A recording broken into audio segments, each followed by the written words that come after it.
vlog. Ayan mga kamaster, dito tayo mag-reverse sa barangay Dato. So umandar naman siya pero hindi umiikot yung pulsator. So i-check natin.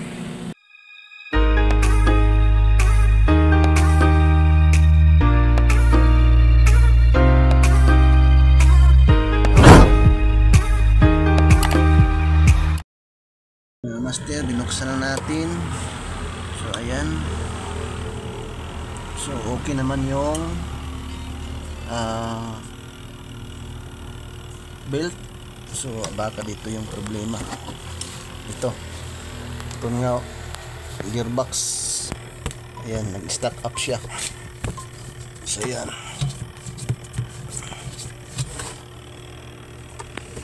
Ito. Kaya hindi umiikot. So testing natin kung iikot na ba.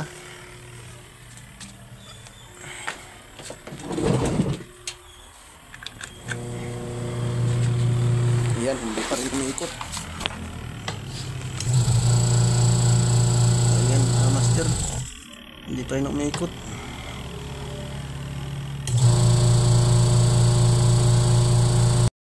Master, tinanggal ko na yung belt. Ayan, titingnan natin to. Ito yung belt. Talagang gearbox yung problema kasi matigas umikot. Check natin ulit.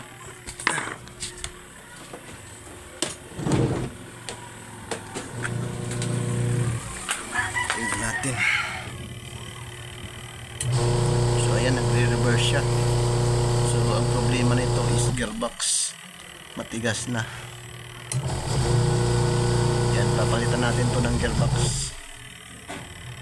Pati siguro ito rin.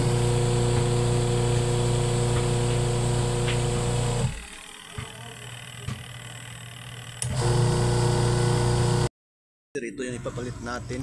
Pag mga sharp 11 teeth or 11 yung ngipin, dalawang klase ito.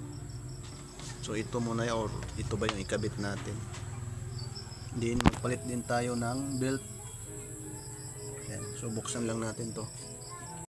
Yan, pagbukas natin, 4 na screw, 1, 2, 3,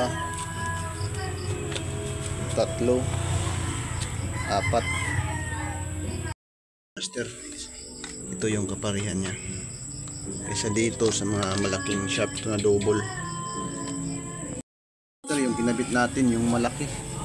Kasi pag ito, baka tutuloy yung tubig ata. Yan, napasok ko na. Try natin to.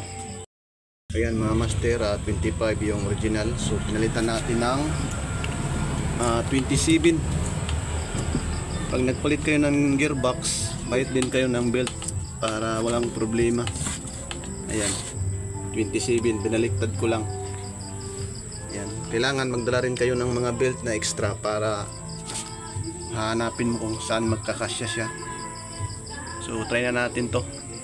Ayan mga master, bago tayo umuwi, tingnan natin kung mahina ba o mapigilan ba sa kamay natin. Kung mapigilan, so papalitan natin ng belt ulit. Yung kapasitor, mahina na yung value. Ayan, so ibig sabihin good na to mga kamaster. Ayan, hanggang dito na lang yung video. Peace out mga kamaster. Ito pala yung ating mga customer, sila ma'am at si kapitan.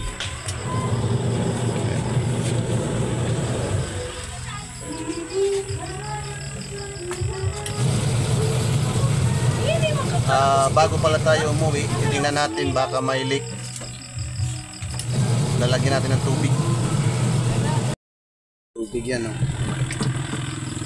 Bago tayo umuwi, so tingnan natin kung may leak. So wala naman leak. So try na natin to ipandar.